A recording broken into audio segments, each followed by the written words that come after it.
A homeless man helped a stranger and found his long-lost daughter. What if the one person you helped was the one person your heart had been missing all along?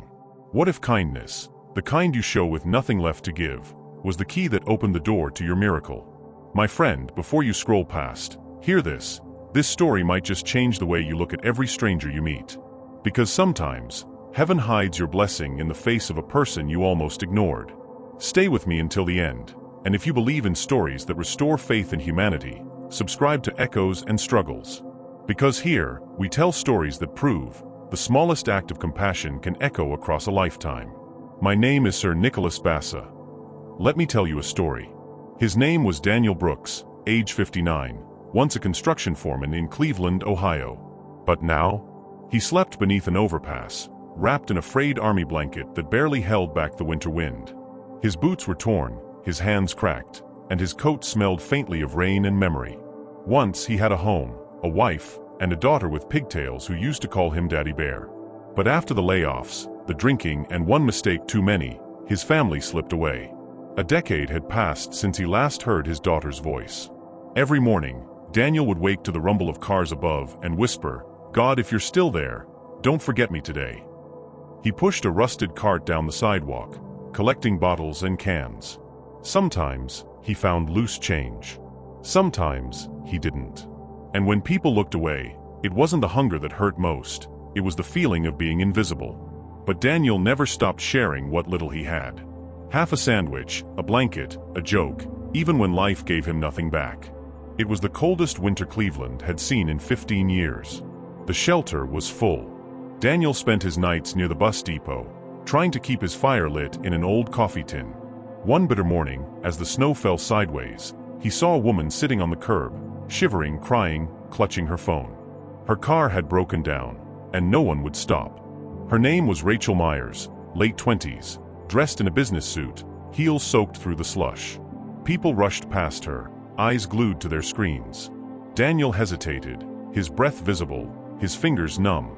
He could barely help himself. But something in her tears reminded him of his daughter, the same trembling shoulders, the same desperate whisper of please. He walked over slowly. "Ma'am," he said, voice rough from the cold, "you shouldn't be out here. Let me help you."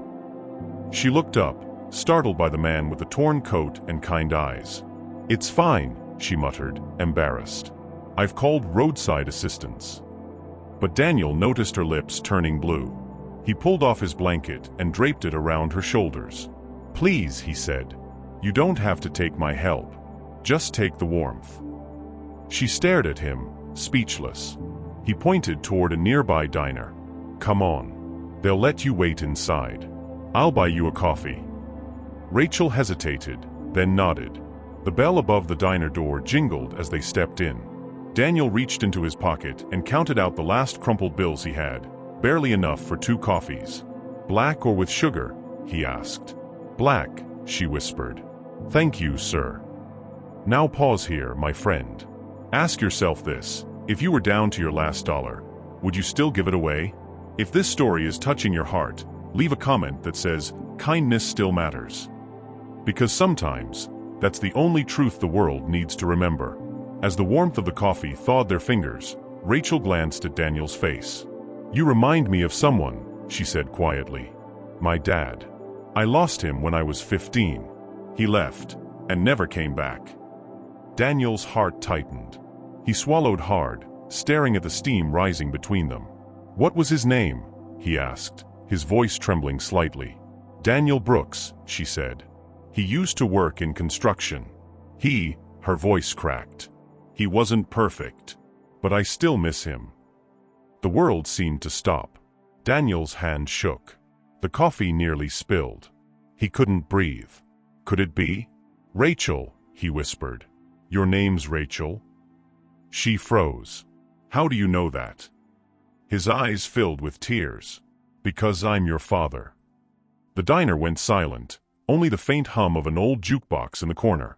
Rachel's eyes widened in disbelief. Her spoon fell onto the table, clattering like thunder in that small room. "No," she said, shaking her head. "No, my father's, he's gone." Daniel nodded slowly. He was. He lost everything. Himself most of all. but he never stopped loving you. Rachel covered her mouth, tears spilling down her cheeks. For years, she had hated the man who disappeared. Now, sitting across from him, weak, shivering, and still giving, she saw not a failure, but a father who had never stopped trying. Rachel called for a tow truck, but she didn't stop there. She booked a small motel room for Daniel that night. He protested, embarrassed, but she insisted. "You've done enough for me today," she said softly. "Let me do something for you." That night, Daniel lay in a real bed for the first time in years.